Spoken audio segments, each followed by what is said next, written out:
जी online बच्चों को आवाज आ रही? जी sir. Yes sir. Okay.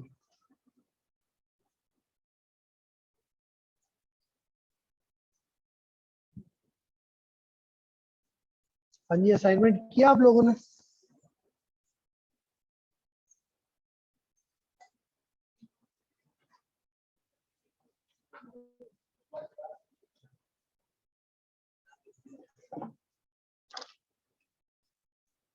Assignment की है आप सबने? किस किस ने की है? Raise your hands. थोड़ा ऊंचा हाथ खड़ा कर लो, कोई बात नहीं। बस 2 लोगों ने की है, बाकियों ने क्यों नहीं की जी?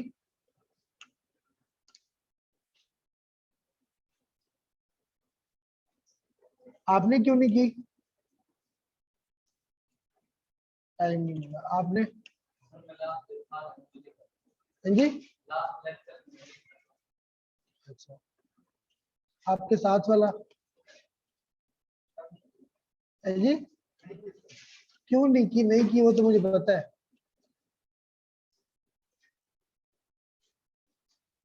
नहीं पता क्यों नहीं की? आपने क्यों नहीं की? ऊंचा बोलो थोड़ा।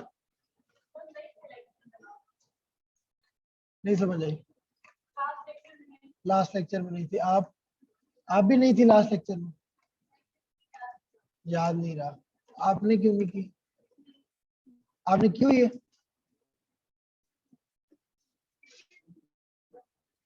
लेक्चर नहीं लिया था?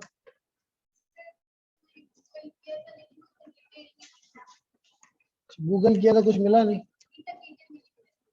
आपने?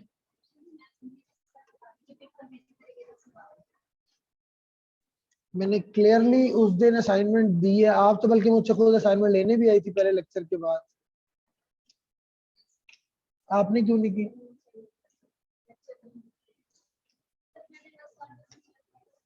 क्या?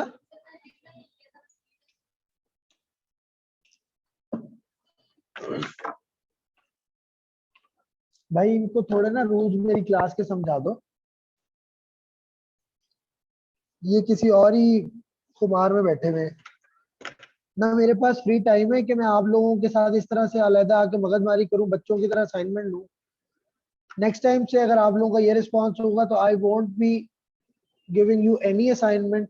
ना मैं आप लोगों की कोई असाइनमेंट मार्क करूंगा। मैं आपका कोर्स कंप्लीट करवाऊंगा और दैट्स इट। अगर एकेडमी में आप लोग आए हैं, एकेडमी के टीचर्स कंसर्न्ड हैं, आप लोगों से काम करवाना चाहते हैं, आप लोगों को सही तरीके से पढ़ाना चाहते हैं ताकि आपको समझ आ जाए, तो आप लोगों की भी कुछ रिस्पॉन्सिबिलिटी बनती है। फिर बाद में हम ये कहते हैं कि टीचर ने सही नहीं पढ़ाया, हम फेल हो गए, ये नहीं पता होता कि हम खुद नहीं पढ़ते। टाइम नहीं है, 100 तरह के बहाने हैं आप लोगों के पास। मर्जी है आप लोगों की, करना करो, नहीं करना ना करो।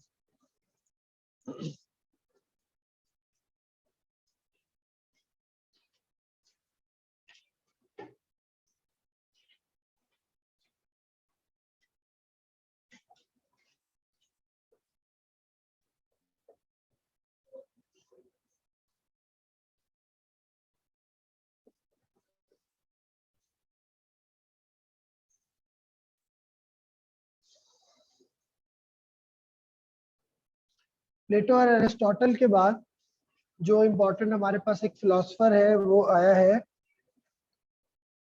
Niccolo मेकियावेली। He was an Italian philosopher और इसने उस टाइम पे अपनी पॉलिटिकल फिलॉसफी दी है जिस टाइम पे Italy was suffering from the worst crisis in their political and social history.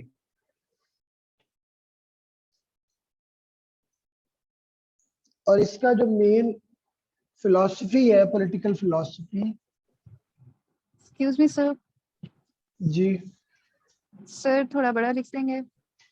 अच्छा, इनकी मेन जो पॉलिटिकल फिलॉसफी है दैट इज रियलिज्म। आप थोड़ा सा ना मेरा वो जो मैं बोल रहा हूँ उसके साथ साथ आप चीजों को कॉपी करने की कोशिश करो। Okay sir. जो मेन फिलॉसफी है, जो आइडियोलॉजी है, वो है रियलिज्म, और जो फोकस है वो है स्टेट्सक्राफ्ट। स्टेटक्राफ्ट का मतलब है कि स्टेट चलानी कैसे है, how to run a state, और इसकी सारी की सारी philosophy is circling around 1% in the political arena, कि जिसमें एक इंसान को, जिस तरह प्लेटो की एक कॉन्सेप्ट को हम पढ़ते हैं कि प्लेटो ने कॉन्सेप्ट किस चीज का दिया था, फिलोसोफर किंग का।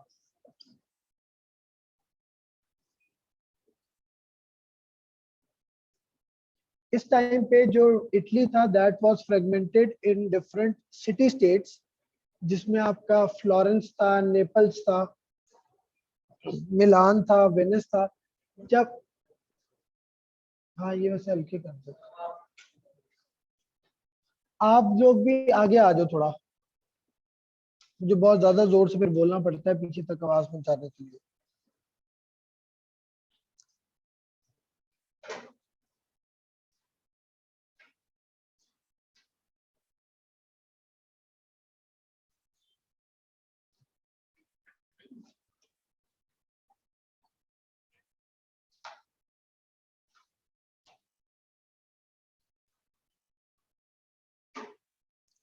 ये जो सिटी स्टेट्स थी, फ्लोरेंस, मिलान, वेनिस, नेपल्स, ये सारे की सारी, फ्लोरेंस, मिलान, नेपल्स, वेनिस, ये सारी की सारी छोटी छोटी स्टेट्स थी, जो कि अब जो करंटली इटली है उसका पार्ट है।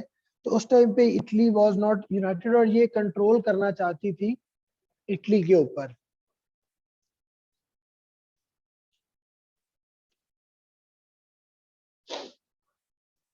इसके अलावा जब इटली में सिस्टम था उस टाइम पे पॉलिटिकल, इटली में देयर वाज एनार्की। एनार्की का मतलब होता है no strong government, no hold of the government और डिसऑर्डर इन द सोसाइटी। कि कोई भी, जिस तरह अभी पाकिस्तान में करंटली जब इमरान खान ने रिजाइन किया from his post, he did not resign when he dissolved the assemblies in an abrupt manner. तो there was no political leadership, कोई प्राइम मिनिस्टर नहीं था फॉर 3-4 डेज जब तक अदालत में वो चीज चल रही थी। कोई हमारे मिनिस्टर्स नहीं थे, सिर्फ एक सेनेट थी, बाकी नेशनल असेंबली वाज डिसॉल्व। तो there was anarchy in the system. अब अगर ये इस तरह की प्रोलॉन्ग्ड रहती चीजें, तो आप ये देखो कि एनार्की का इम्पैक्ट क्या होता है कि हमारी जो इकोनॉमी है, इकोनॉमिक इंडिकेटर्स हैं, वो बैडली पुअरली परफॉर्म कर रहे थे, डॉलर रेट कॉन्स्टेंटली राइज कर रहा था। तो एनार्की के होने की वजह से पॉलिटिक्स, इकोनॉमी, सोशल स्ट्रक्चर सब बहुत ज्यादा डिस्टर्ब हो जाता है। ठीक है, जस्ट इमेजिन कि इन 4-5 दिनों में हम पे कोई फॉरेन फोर्स इन्वेड कर देती, कौन ऑर्डर देता? मिनिस्ट्री ऑफ डिफेंस को, जब मिनिस्टर ऑफ डिफेंस था ही नहीं ऑफिस में। तो मिनिस्ट्री ऑफ डिफेंस कैसे ऑर्डर देती एग्जीक्यूटिव डिपार्टमेंट, मिलिट्री को क्या करना है, कैसे करना है? तो एनआरकी का सिस्टम ये होता है कि जिसमें आपकी जो गवर्नमेंट होती है, सेंट्रल गवर्नमेंट, वो स्ट्रांग नहीं होती या उस टाइम पे इन प्लेस नहीं होती।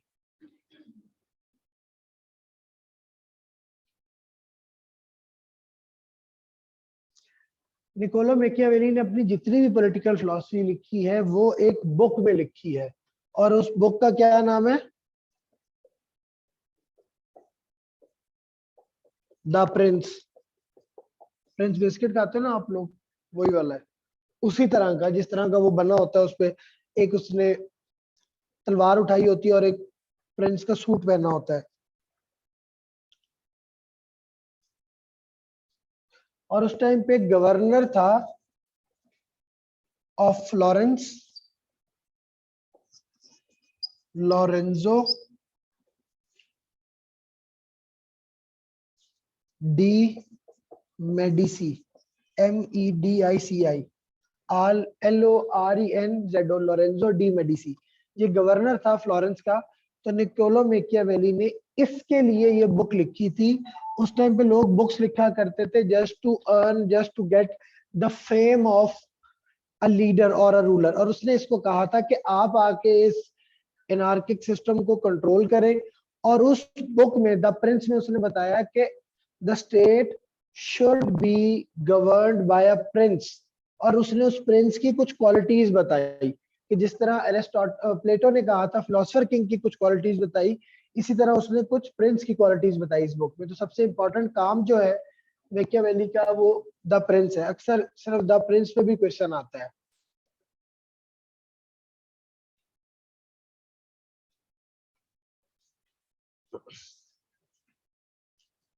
प्रिंस में उसने बताया कि how a state should be run. और एक लीडर को प्रूडेंट होना चाहिए, क्लेवर होना चाहिए, वाइज होना चाहिए। ये सारी क्वालिटीज और भी बहुत सारी चीजें उसने टाइप्स क्लासिफिकेशंस बताई जो कि एक लीडर के लिए उसने कहा। साहब उसको बोलना मार्कर को सही वाला दे दे। जो कि उसने एक लीडर के लिए कहा कि उसमें ये चीजें होनी चाहिए। अब उसने जब प्रिंस का कॉन्सेप्ट आगे बढ़ाया, ये यहां तक समझ आ गई है?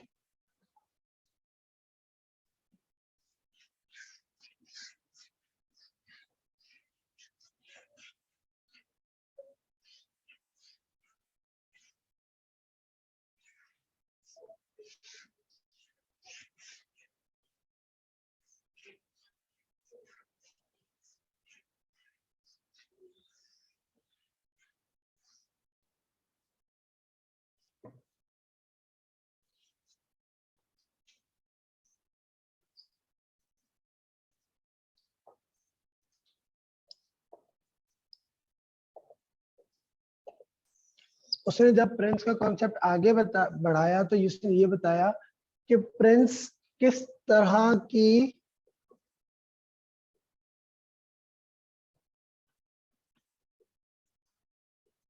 टेरिटरीज, TRRITORIES, किस तरह की प्रिंसिपैलिटीज या किस तरह की टेरिटरीज में फंक्शन कर सकता है, परफॉर्म कर सकता है। और डिफरेंट टाइप की टेरिटरीज बताई जो कि प्रिंस होल्ड कर सकता है। पहली टाइप बताई प्रिंसिपैलिटी की उसने, इस प्रिंसिपैलिटी को ही टेरिटरी बोलते हैं। हेरिडिटरी प्रिंसिपैलिटी, कि किसी प्रिंस को कोई जो टेरिटरी है, कोई स्टेट है, वो विरासत में मिल जाए अपने फादर की तरफ से, वो इनहेरिट हो जाए, ruler from the father to the son. दूसरी चीज है न्यू प्रिंसिपैलिटीज। अब न्यू प्रिंसिपैलिटीज किधर से, मतलब कोई नई टेरिटरी वो बनाए। अब नई टेरिटरी को एक्वायर करने के उसने कुछ मेथड्स बताए कि नई टेरिटरी आप किस तरह से एक्वायर कर सकते हो।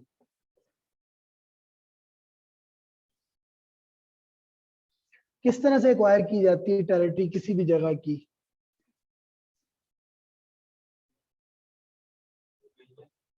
हाँ, और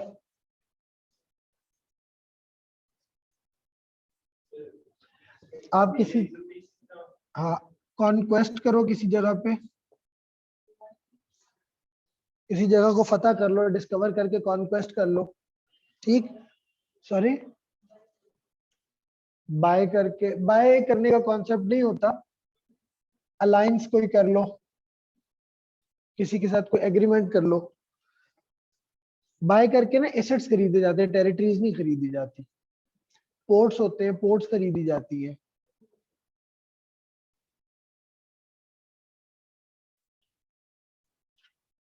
by the use of force या वायलेंस, यानी कि इन्वेजन करके, और फिर by the will of people, यानी कि लोगों से वोट लेके उनकी चीजें मान के उनके बारे में उनको बता के कि how your territory is going to be run.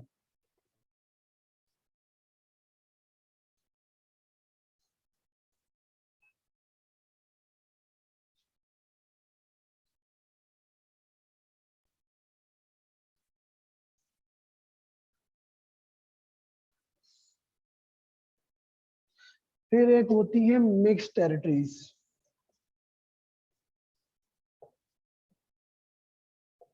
Mix territories या प्रिंसिपैलिटीज,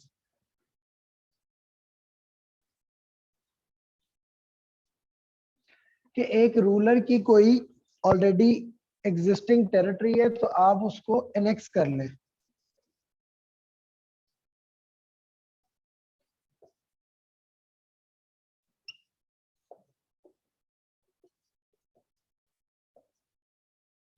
एक जगह पे एक रूलर का होल्ड है और वहां पे आप मतलब जो डिस्प्यूटेड एरियाज होते हैं वो इस कैटेगरी में आते हैं जो मिक्स टेरिटरीज है, कि इस पे क्लेम एक और रूलर का भी होता है और एक नया रूलर भी जाके, जिस तरह फॉर एग्जांपल हमारा कश्मीर है, that can be inferred as a part of mixed territory, कि इसमें दो डिफरेंट लोगों का लेजिटिमेट क्लेम है कि ये टेरिटरी हमारी है।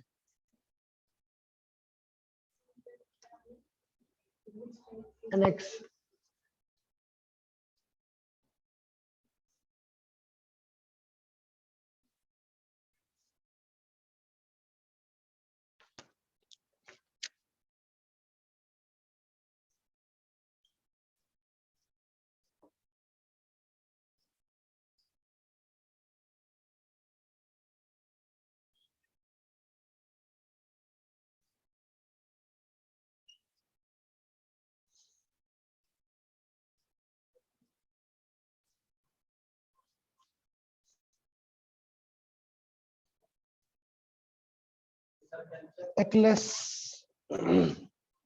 ecclesiastical, इसकी बड़ी अजीब सी प्रोनाउंसिएशन है, ये बेसिकली इटालियन एक वर्ड है। इनको बोलते हैं पेपल स्टेट्स, जो चर्च के थ्रू दी जाती है, क्योंकि इससे पहले जो यूरोप था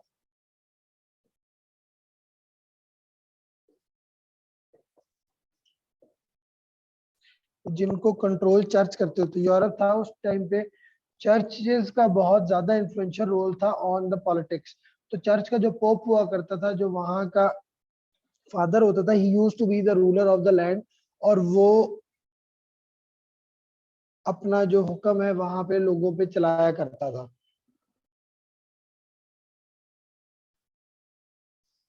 अब ये डिफरेंट टाइप के टेरिटरीज हैं जो उसने कहा कि एक रूलर, एक लीडर गवर्न कर सकता है। ठीक, सर ये लास्ट वाला दोबारा बता दें कहीं भी। ये सॉरी, टेरिटरी जगह को बोलते हैं ना, प्लेस को बोलते हैं। टेरिटरी क्या होती है, बाउंड्री को बोलते हैं। ठीक है, तो उसने बताया कि कितने टाइप की प्रिंसिपैलिटीज, कितने टाइप के एरियाज हैं जो कि एक प्रिंस गवर्न कर सकता है। हो सकता है कि एक प्रिंस को मिल जाए हेरिडिटरी प्रिंसिपैलिटी के अपने फादर की तरफ से मिल जाए, फिर अगर नई प्रिंसिपैलिटी उसे कोई लेनी है तो ये तरीके हैं कि नई प्रिंसिपैलिटी ले सकता है। फिर मिक्स्ड टेरिटरी या प्रिंसिपैलिटी वो है कि ऑलरेडी एक जगह पे किसी और रूलर का होल्ड है, तो वो प्रिंस भी जाके वहां पे अपना एक उस एरिया को एनेक्स कर ले, उस एरिया को अटैक कर ले, उस एरिया को कॉन्कर कर ले। और ये जो लास्ट है एक्लेसियस्टिकल प्रिंसिपैलिटी, तो ये आपकी बेसिकली वो पेपल स्टेट्स होती है जिनको चर्च गवर्न किया करती थी उस टाइम पे।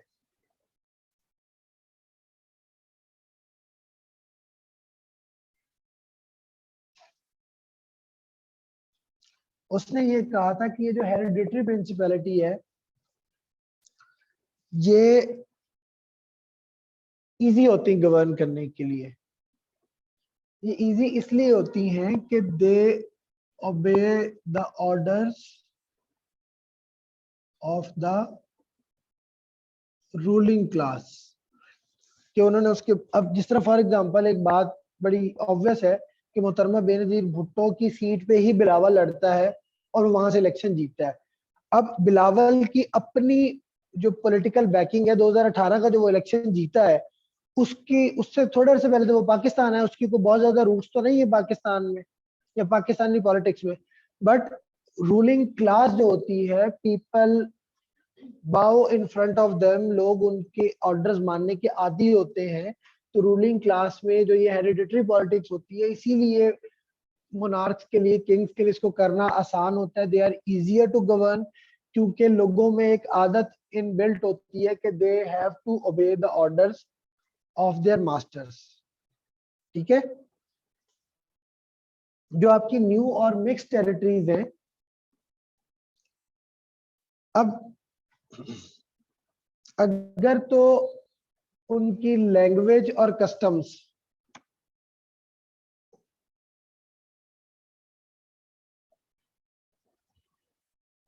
वो ओवरलैप करते हैं to the language and customs of the prince, कि प्रिंस भी उसी एथनिसिटी का है जिस एथनिसिटी के लोग यहाँ पे रहते हैं, फिर तो वो बहुत ज्यादा एक्सेप्टेंस उसको मिल जाएगी, they would be easier to govern for the prince. अगर कुछ डिफरेंसेस हैं, एथनिकल डिफरेंसेस हैं, कस्टम्स के डिफरेंसेस हैं, रिलीजियस डिफरेंसेस हैं, तो फिर प्रिंस के लिए आसान नहीं है इन टेरिटरीज को गवर्न करना।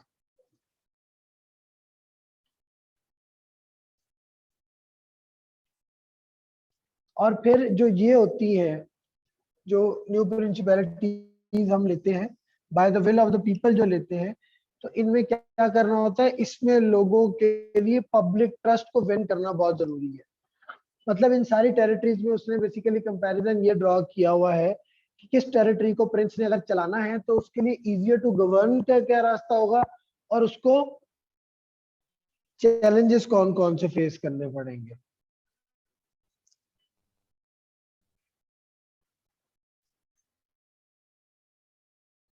सर ये by the will of people दोबारा बता दें।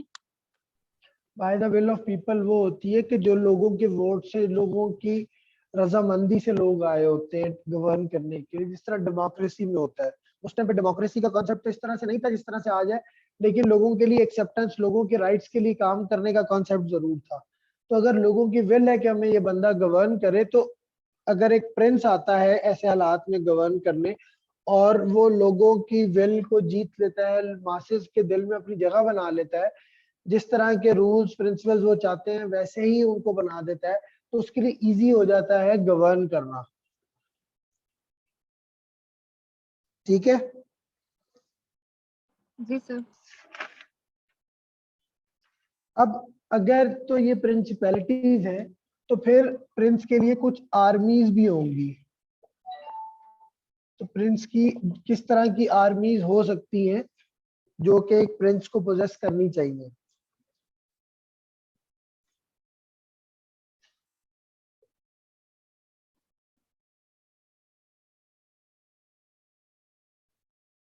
पहली है मर्सेनरीज।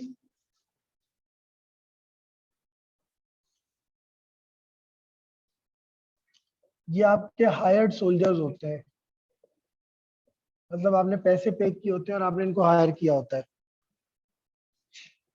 दूसरे हैं ऑक्सिलरीज।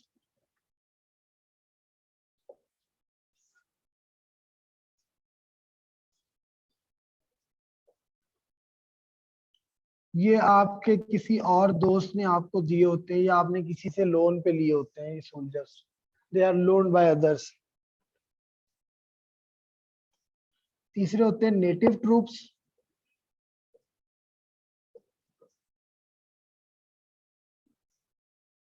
ये आपके अपने लोग होते हैं, उस एरिया की आपकी अपनी बनाई हुई आर्मी होती है। और फिर होते हैं मिक्स्ड ट्रूप्स।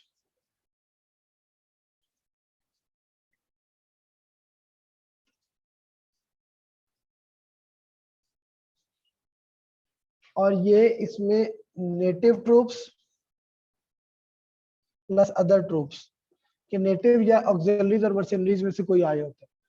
अब ये जो मर्सेनरीज है ये हायर्ड सोल्जर्स होते हैं, तो इसीलिए ये अनरिलायबल होते हैं और डेंजरस होते हैं, क्योंकि आपने इनको पैसे दे के हायर किया होता है, कोई और इनको ज्यादा पैसे दे के अपना पर्पस सर्व करवा सकता है। जो ऑक्सिलरीज होते हैं they are loan by others, और कैसे लोन किया होता है कि आपने अलायंस किया होता है किसी और लीडर के साथ। फॉर एग्जांपल, अगर अफवाज पाकिस्तान मक्का की लैंड में जाके उसको प्रोटेक्ट करती है, तो वहां पे जो हमने लोन किए हुए सोल्जर्स, उनको उन्होंने हमारे साथ कोई अलायंस किया, कोई डील की जिसके तहत हमने यहाँ से सोल्जर्स भेजे। तो ये जो आपके इस तरह के ट्रूप्स होते हैं या इस तरह के सोल्जर्स होते हैं, ये भी अनरिलायबल होते हैं, बिकॉज जिधर जिधर आपका मॉनेटरी टर्म्स इन्वॉल्व है, अलायंसेस इन्वॉल्व है, there is always a risk कि वो आपको कभी भी धोखा दे सकते हैं। सबसे ज्यादा रिलायबल आपके नेटिव ट्रूप्स होते हैं, क्योंकि आपके अपने लोग होते हैं, आपकी अपनी बनाई हुई आर्मी होती है, तो आपको इनका पता होता है कि ये किस तरह के लोग होते हैं। और प्रिंस के लिए मोस्ट डिजायरेबल काइंड भी ये नेटिव ट्रूप्स ही होते हैं, कि उसके पास अपनी ही आर्मी होनी चाहिए अगर तो वो रूल करना चाहता है फॉर लॉन्ग और फॉर ग्रेटर गुड। अब जो मिक्स्ड ट्रूप्स हैं ये लेस डिजायरेबल हैं ऑल्दो, लेकिन फिर भी ये प्रेफरेबल है, मर्सनरीज और ऑक्सिलरी से ज्यादा प्रेफरेबल है। सबसे ज्यादा अगर प्रेफरेंस लिस्ट में देखें तो नंबर 1 पे ये, नंबर 2 पे ये, नंबर 3 पे ऑक्सिलरीज और नंबर 4 पे मर्सनरीज। कि अगर प्रेफरेंस देखी जाए कि प्रिंस के पास किस हायरार्की में ट्रूप्स होने चाहिए, किस तरह के ट्रूप्स होने चाहिए, तो सबसे पहले तो उसके बाद अच्छी बात क्या है कि नेटिव ट्रूप्स हो। अगर वो नहीं है तो मिक्स्ड ट्रूप्स हो, अगर वो भी नहीं है तो अगर वो भी नहीं है तो ऑक्सिलरीज हो, और अगर वो भी नहीं है तो फिर मर्सनरीज हो। ये हायरार्किकल ऑर्डर होना चाहिए, ठीक है।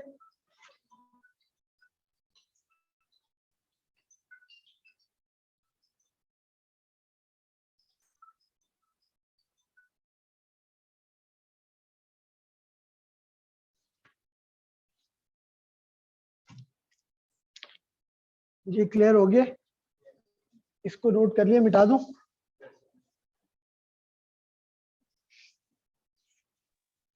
सर एक्सलरीज वाला दोबारा बता दें।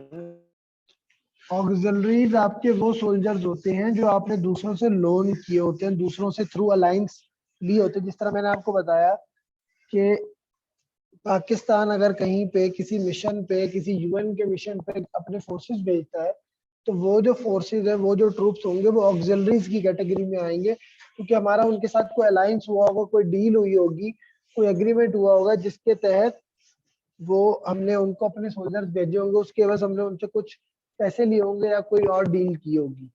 तो ऑक्सिलरीज आपके इस तरह के सोल्जर्स होते हैं।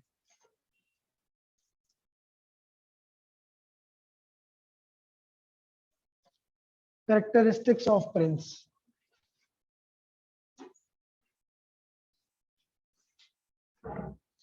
कि एक प्रिंस में किस तरह के कैरेक्टर्स होने चाहिए।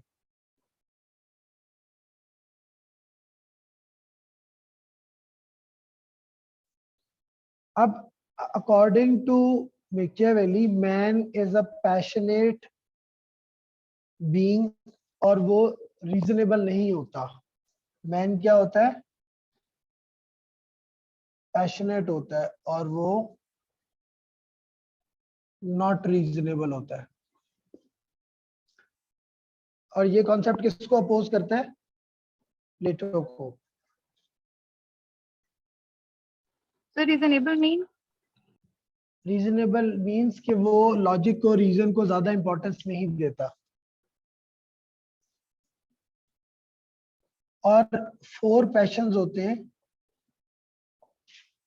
जो गवर्न करते हैं मैन के इमोशंस को या मैन के डिसीजंस को। वो 4 पैशंस कौन कौन से हैं?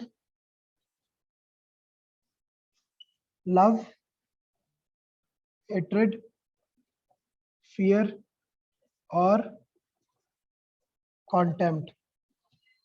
प्यार, नफरत, डर और तौहीन।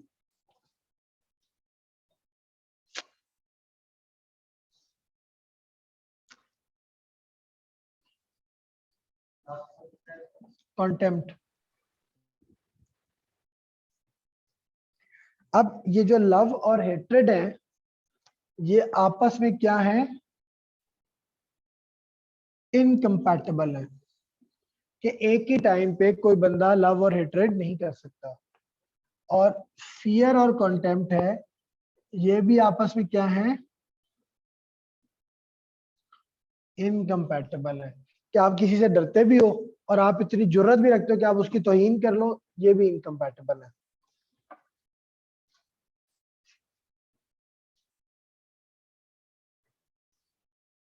तो ये इनकम्पैटिबल पैशंस जो हैं वो love and hatred and fear and contempt.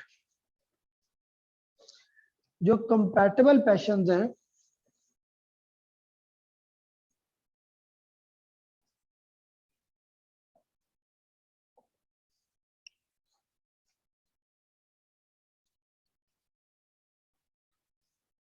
Number 1 is love and fear. Number 2 is hatred and fear.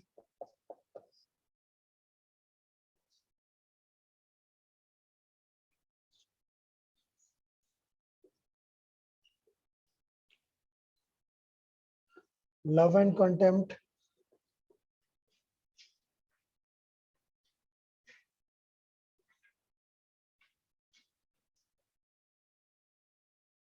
Hatred and contempt.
अब लव और फियर होता है मोस्ट डिजायरेबल होता है, hated and fear less desirable होता है, ये वेरी लेस डिजायरेबल होता है और ये अनडिजायरेबल होता है। कि आपको इस तरह का होना चाहिए कि कोई आपको प्यार भी करे लेकिन आपसे डरे भी, क्योंकि प्रिंस के पास वो पावर होनी चाहिए, वो एक अथॉरिटेरियन कंपैशन होना चाहिए कि जिससे वो लोगों में डर पैदा कर सके, क्योंकि मेकियावेली की सारी जो पॉलिटिकल फिलॉसफी है वो डर पे, फोर्स पे, वॉर पे डिपेंड कर रही होती है। तो बेस्ट आइडियल केस ये है कि लोग आपसे प्यार करें और वो आपसे डरे। अगर वो आपसे प्यार करेंगे और साथ ही साथ डरेंगे तो वो कभी आपको डीथ्रोन करने की कोशिश नहीं करेंगे, वो कभी आपको तख्त से हटाने की कोशिश नहीं करेंगे। दूसरे नंबर पे अगर वो आपसे नफरत करेंगे और आपसे डरेंगे तो ये भी एक ये लेस डिजायरेबल है। क्यों? क्योंकि इसमें आप उस तरह से अपनी बातें नहीं मनवा पाओगे। डर से तो मनवा लोगे लेकिन हेट्रेड की वजह से कुछ बातें नहीं मनवा पाओगे। तो आप ये देखो कि दोनों ही केसेस में जो डर का एलिमेंट है वो इंपॉर्टेंट है, इसको ज़हन में रखना है कि लोगों में आपका क्या होना चाहिए, क्या होना चाहिए लोगों में, डर, खौफ। तीसरी चीज है लव एंड कॉन्टेम्प्ट, के लोग आपसे प्यार करें लेकिन वो साथ ही साथ आपको डिसबैंड भी कर सके, आपकी तौहीन भी कर सके। तो ये चीज वेरी अनडिजायरेबल है कि ऐसा नहीं होना चाहिए। और चौथी चीज जो बिल्कुल नहीं होनी चाहिए कि लोग आपसे नफरत भी करें और आपकी तौहीन भी करें। इस तरह आपका रूल करना इम्पॉसिबल हो जाता है, बहुत मुश्किल हो जाता है। तो हमने जो ये क्यों हमने करना होता है, क्योंकि लीडर के या फ्रेंड्स के कुछ गोल्स होते हैं और वो गोल्स क्या हैं,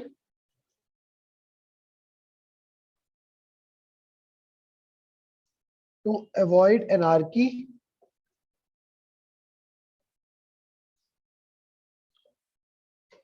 to bring order to the society, और number 3 ensure safety of the masses. अब ये गोल्स अचीव करने के लिए आपको सबसे ज्यादा जो चीजें दरकार है वो क्या है, लव और फियर, के लोग आपसे प्यार करें लेकिन साथ ही आपसे वो डरे। ठीक है,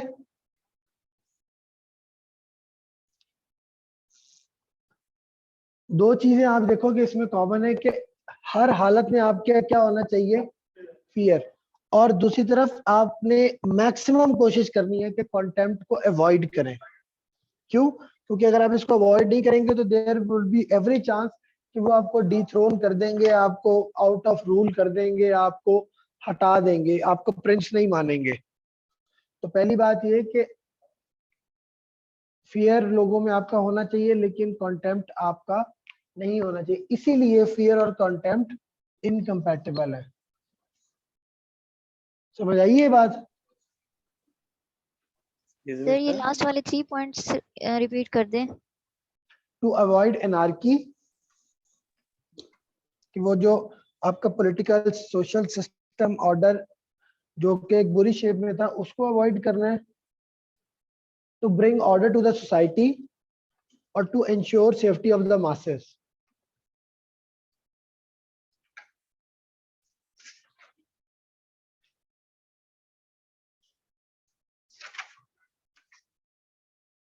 ठीक है,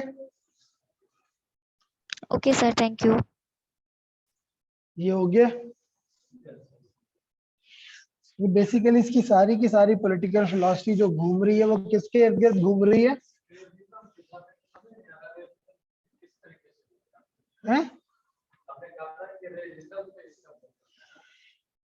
रियलिज्म आपने पढ़ा है?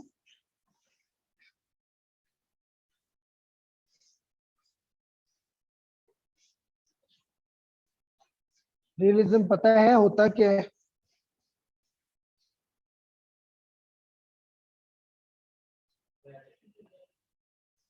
हाँ, लेकिन सिर्फ इंटरनेशनल रिलेशन में रियलिज्म क्या होता है ये मैं कंक्लूड करके बता देता हूँ, रुको।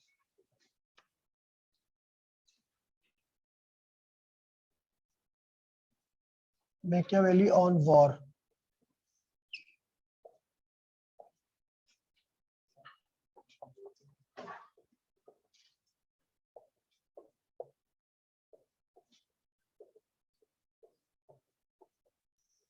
मैकियावेली ने कहा था कि वॉर इज इनएविटेबल, कि दो जंगों के दरमियान जंग, दो स्टेट्स के दरमियान जंग होना एक बहुत पॉसिबल सी बात है और आप इसको अवॉइड नहीं कर सकते, कि ऐसा हो ही नहीं सकता कि दो स्टेट्स के दरमियान जंग ना हो। हाँ, वो ये हो सकता है कि it can only be postponed, कि आज नहीं होगी तो कल हो जाएगी, लेकिन होगी जरूर।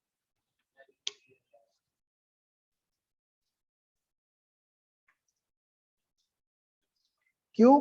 क्योंकि जो दो स्टेट्स हैं they will try to materialise their interest, वो अपने इंटरेस्ट को टेरिटरी का गेन करने के लिए, अपने आप को एक स्ट्रेटेजिक एडवांटेज देने के लिए हमेशा तैयार रहती, ज्यादा से ज्यादा टेरिटरी को एक्वायर करने के लिए।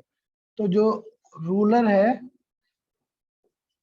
दैट शुड बी स्विफ्ट, उसको तेज होना चाहिए, उसको रेडी होना चाहिए हर वक्त वॉर के लिए।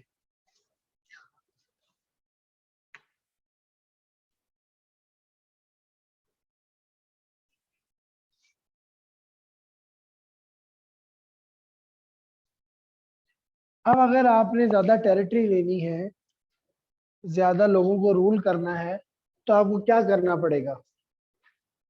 आपको किसी और की टेरिटरीज पे कब्जा करना पड़ेगा। उसके लिए यू विल डू वॉर, आप किसी को अटैक करोगे। आज नहीं करोगे कल कर दोगे, कल नहीं करोगे परसों करोगे, लेकिन करोगे जरूर। और स्टेट्स की उसके अकॉर्डिंगली ये नेचर होती है कि स्टेट्स एक्वायर करती हैं ये territory with the use of force, with the help of war. तो वॉर दो स्टेट्स के दरमियान अनअवॉइडेबल, ऐसा हो ही नहीं सकता कि दो स्टेट्स के दरमियान वॉर ना हो, सिर्फ पोस्टपोन हो सकती है। ऑल्दो ये कॉन्सेप्ट आज के दौर में नहीं वैलिड, लेकिन उस टाइम पे क्योंकि पॉलिटिकल सोशल सिस्टम इस तरह का था कि वॉर्स बहुत ज्यादा हो रही थी टेरिटरी पे, तो उसने कहा कि वॉर इज इनएविटेबल। तो आपको, अगर आप अपने ओपोनेंट को अटैक नहीं करोगे तो वो आपको कर देगा। तो इसलिए you should be swift, you should be ready every time to attack. ठीक? फिर तीसरी चीज क्या है कि war is inevitable and it should never be postponed to someone else determinant, कि भाई किसी और पे आपने नहीं छोड़ना, कि हो सकता है वो ही ना करे।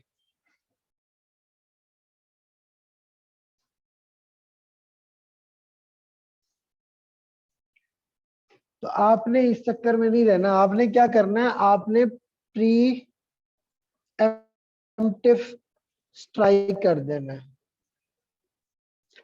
कि आपको लगे कि कोई इशू हो रहा है, इससे पहले कि वो आप पे अटैक करे, आप उस पर खुद से अटैक कर दो। और जब आप प्री एम्प्टिव स्ट्राइक करोगे तो वो उसके लिए मेंटली रेडी नहीं होगा और आपको एक एडवांटेज मिल जाएगा।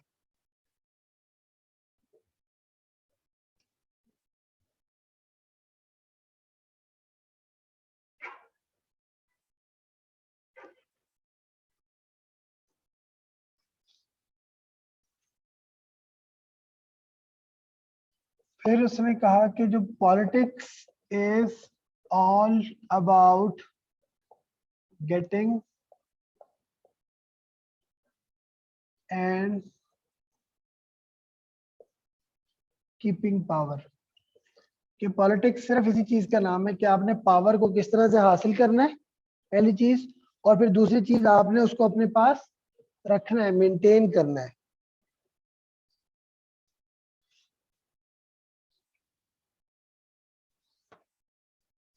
तो उसने कहा कि पॉलिटिक्स इज अ रिचुअलाइज्ड वॉरफेयर, कि पॉलिटिक्स में जो वॉरफेयर है, जो जंग है, वो एक रिचुअल है, वो एक नॉर्म है, वो एक प्रैक्टिस है, वो एक कायदा है, कानून है, जो कि होना ही होना है। तो पॉलिटिक्स बेसिकली उसने कहा कि एक रिचुअलाइज्ड वॉरफेयर का ही नाम पॉलिटिक्स है, कि आप किसी से जंग लड़ते हो, किसी से टेरिटरी लेते हो, किसी पे गवर्न करते हो, अपने पास पावर रखते हो, किसी के अटैक करने से पहले अटैक कर देते हो। पॉलिटिक्स सिर्फ इसी चीज का नाम है, लड़ना है, पावर रखनी है, रूल करना है, लोगों को दबा के रखना है, आयरन फिस्ट से रूल करना है। पॉलिटिक्स सिर्फ इसी चीज का नाम है, ठीक है। सर ये 4th पॉइंट रिपीट कर दीजिएगा। 4th पॉइंट है प्रीएम्प्टिव स्ट्राइक। प्रीएम्प्टिव स्ट्राइक ये होता है कि किसी के अटैक करने से पहले आप खुद उस पर अटैक कर दो।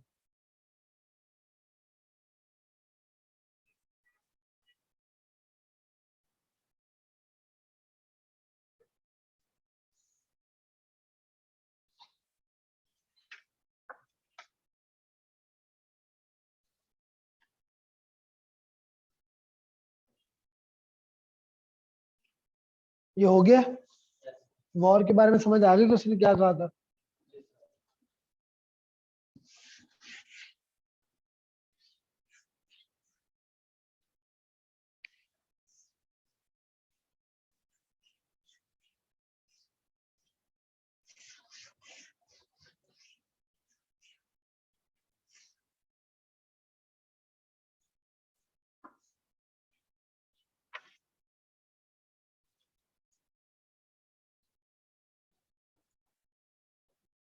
द कॉन्सेप्ट ऑफ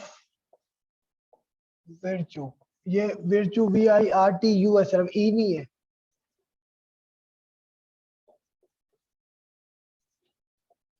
इसका मतलब है लीडरशिप क्वालिटीज।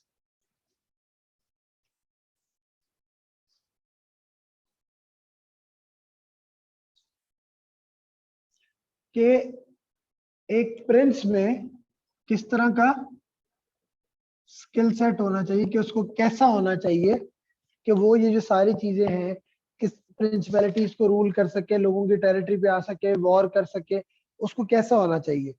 तो हाँ, क्वालिटीज कैरेक्टरिस्टिक्स यही है। हाँ,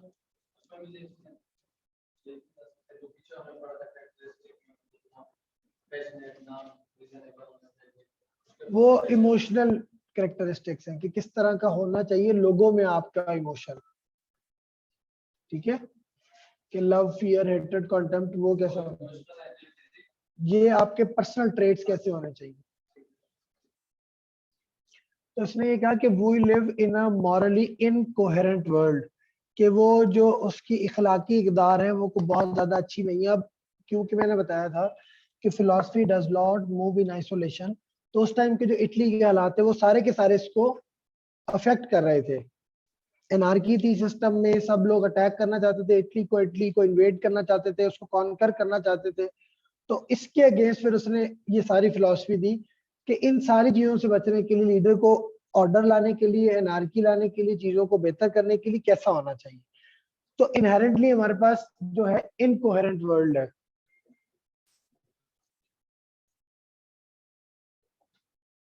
ये हमने इनहेरिट किया, ये हमें विरासत में मिली है, मतलब हमें ये इसी तरह की ही मिली है।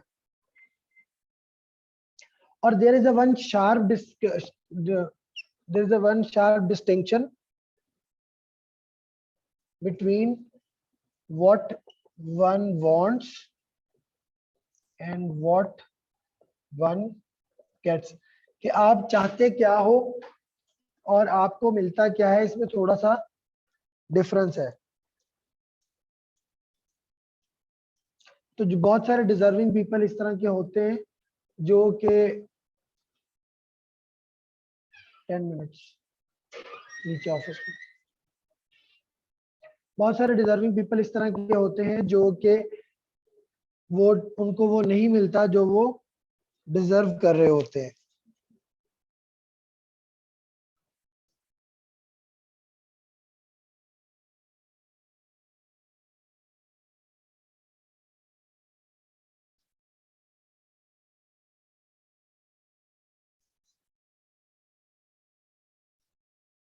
Sir, जी sir, ये leadership quality कैसे हुई? अभी हम उस तरफ आ रहे हैं, लीडरशिप क्वालिटी की तरफ।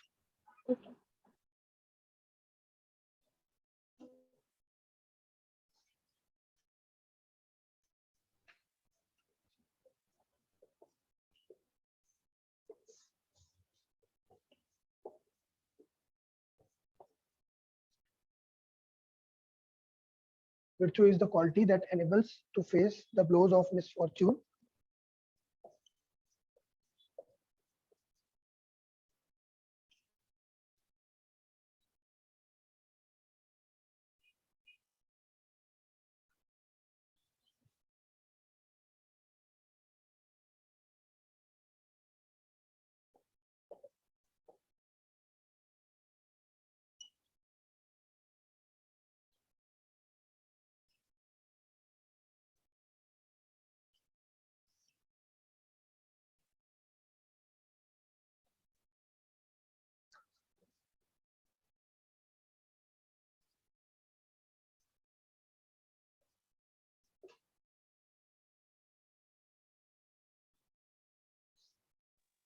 सर तो ये virtue is the enables to quality face that the, उसके enables। आगे क्या है?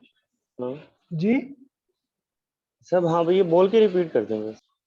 virtue is the quality that enables to face the blows of misfortune and overcome with whatever means necessary, के virtue basically leadership quality क्या है, that enables to blow the face of misfortune, कि अगर आपके साथ कोई गलत चीज हुई है, कोई अनडिजर्विंग चीज हुई है, तो virtue आपकी लीडरशिप क्वालिटी ऐसी होनी चाहिए कि आप उसको डिस्क्रेडिट कर दें and overcome with what ever means necessary, और उसको करने के लिए आपको कुछ भी करना पड़े वो आप कर लें।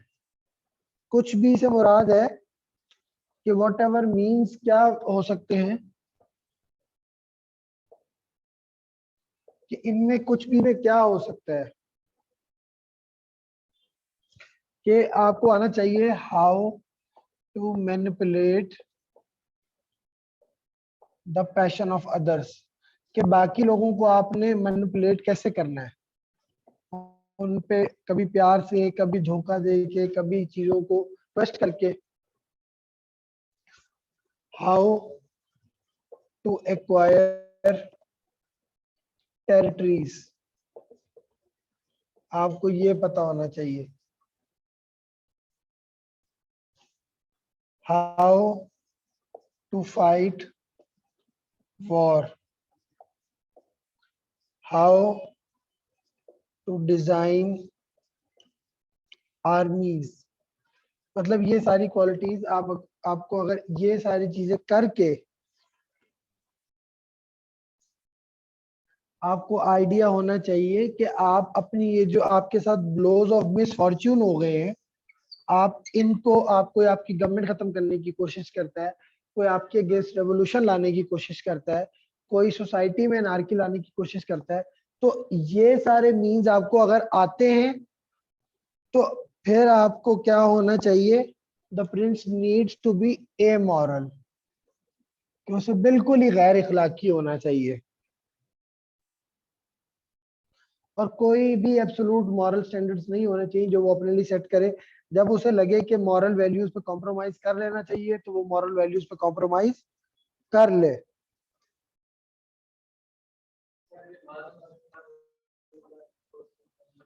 उसे हार्श होना चाहिए, उसे डिसेप्टिव होना चाहिए, उसे कनिंग लाइक अ फॉक्स होना चाहिए।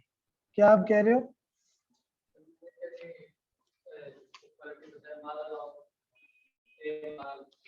ए मॉरल ये होता है कि जिसका इखलाकियात से कोई ताल्लुक नहीं होता।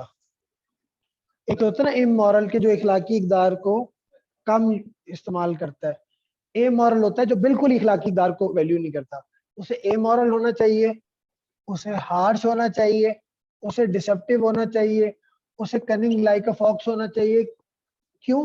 क्योंकि ये सारे मीन्स यूज करते हुए उसने ये जो ब्लोज ऑफ मिसफॉर्च्यून है, जो उसके साथ कोई अगर गलत काम हुआ है, कोई उसकी टेरिटरी को इन्वेड करने की कोशिश कर रहा है, कोई एनार्की लाने की कोशिश कर रहा है, कोई उसके अगेंस्ट रेवोल्यूशन लाने की कोशिश कर रहा है, तो ये सारी चीजें यूज करके उससे बस पावर में रहना है, अपने आप को पावर में रखना है और पावर अपने पास हमेशा रखनी है। इस चीज को करने के लिए, वॉर में लड़ने के लिए, आर्मी को लीड करने के लिए उसके अंदर ये सारी डिसेप्टिव क्वालिटीज होनी चाहिए। Excuse me, sir. जी सर ये फर्स्ट और फोर्थ पॉइंट काइंडली रिपीट कर दे। फर्स्ट और फोर्थ पॉइंट, हाँ हाउ टू यही वाले मैनिपुलेट पैशन ऑफ अदर्स, या ए मॉरल और cunning like a fox. Sir ये बस फोर्थ जो लास्ट वाला हाउ टू डिजाइन आर्मीज, कि आर्मी कैसे बनानी है अपनी। गुड। तो इसका मतलब है वो कहते हैं कि एंड्स जस्टिफाई द मीन्स, कि आपने क्या अचीव करना है एंड पे, उसको देखते हुए पता चलेगा कि आपने तरीका क्या यूज करना है। अगर आपने वॉर जीतनी है तो उसके लिए फिर आपको, अगर एक क्रूअल लीडर से वॉर जीतनी है तो उसके लिए आपको क्रूअल होना पड़ेगा, उसके लिए आपको उतना ही शार्प, उतना ही एक्टिव, उतना ही तेज, उतना ही चालाक होना पड़ेगा।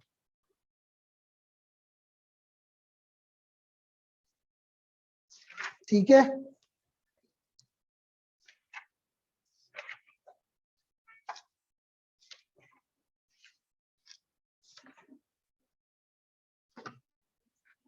हाँ जी, अब बताओ इस पे क्वेश्चंस क्या हैं आप लोगों के?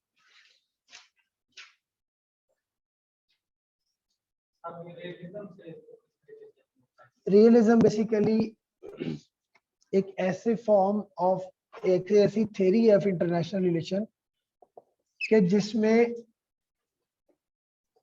रियल पॉलिटिक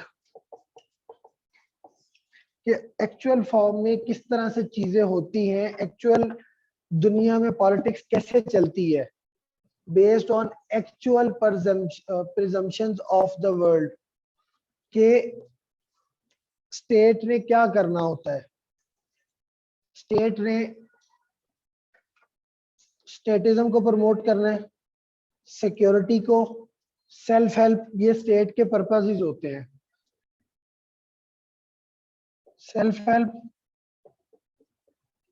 सिक्योरिटी, स्टेटिज्म, ये स्टेट के पर्पसेस होते हैं। तो इन पर्पसेस को अचीव करने के लिए स्टेट ने रियल टाइम पॉलिटिक्स, जो रियल पॉलिटिक्स होती है, उसके अकॉर्डिंगली एक्ट करना है। आइडियलिज्म में चीजों को नहीं देखना, कि वॉर नहीं होगी, रियलिज्म ये कहता है कि वॉर होगी। यस, जो रियल पॉलिटिक्स में चीजें चलती हैं।